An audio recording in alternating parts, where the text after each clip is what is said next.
का दिल से धन्यवाद, उन्होंने मुझे इस विषय पर बोलने का मौका दिया। Good afternoon everyone. किसी भी राष्ट्र की पहचान उसकी संस्कृति और भाषा से होती है। साहित्यकार वो दीपक होते हैं जो समाज को अंधकार से प्रकाश की ओर ले जाते हैं। आज हम ऐसे ही एक महान कवि, लेखक और चिंतक को याद करने के लिए एकत्र हुए हैं, जिन्होंने अपनी लेखनी से न सिर्फ हिंदी साहित्य को समृद्ध किया बल्कि स्वतंत्रता आंदोलन और समाज को भी नई ऊर्जा दी।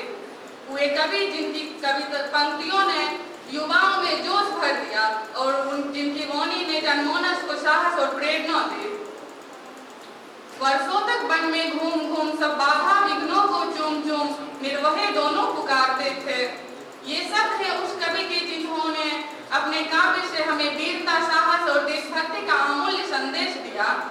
मैं बात कर रही हूँ हिंदी साहित्य के महान कवि, राष्ट्र कवि और प्रेरक व्यक्तित्व रामधारी सिंह दिनकर जी की। रामधारी सिंह दिनकर जी का जन्म 23 सितंबर 1908 को बिहार के अपने ही बेगूसराय जिले के सिमरिया गांव में हुआ। उनका बचपन अभावों में बीता, लेकिन उनकी प्रतिभा और सीखने की ललक ने उन्हें कभी पीछे नहीं हटने दिया। उनकी प्रारंभिक शिक्षा गांव में हुई और बाद में उन्होंने पटना विश्वविद्यालय से इतिहास में बीए ऑनर्स की डिग्री प्राप्त की।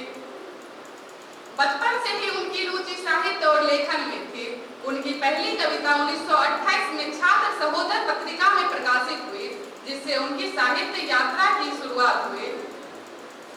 दिनकर जी ने अपनी कविताओं के माध्यम से स्वतंत्रता संग्राम में सक्रिय रूप से भाग लिया।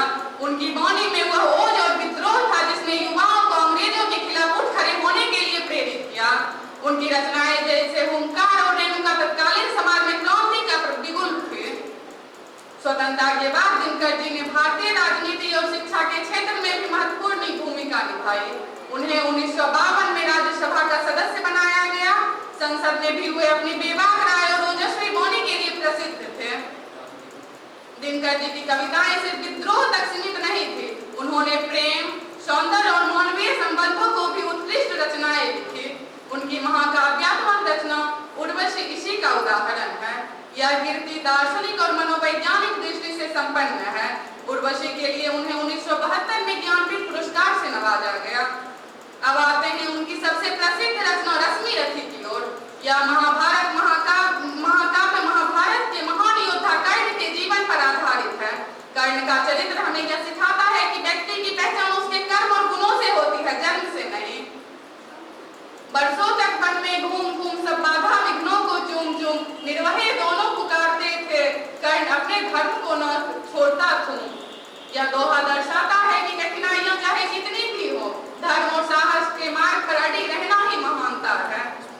जगत प्रसाद से बंधे कर्मों के बंधन, जगत प्रसाद से बंधे कर्मों के बंधन। हे कर्ण, ज्ञान और वीरता का सही मार्ग पकड़ो, अपने धर्म और कर्तव्य को मत छोड़ो, अन्यथा भाग का खेल तुम्हें पीछे छोड़ देगा। इस श्लोक का भावार्थ है कि धर्म और सत्य के मार्ग पर अड़ी रहना ही जीवन में सच्ची महानता है। दिनकर जी की कविताएं समय समय पर सामाजिक और राजनीतिक चेतना का उद्घोष करती रही। उनकी कविताएं समर शेष है, आज भी प्रासंगिक है। समर शेष है, नहीं पाप का भागी केवल व्याध। समर शेष है, नहीं पाप का भागी केवल व्याध। जो तटस्थ है, समय लिखेगा उनका भी अपराध। यह हमें याद दिलाती है कि अन्याय के सामने तटस्थ न रहना सबसे बड़ा पाप है। हमें हमेशा न्याय और सत्य के पक्ष में खड़ा होना चाहिए।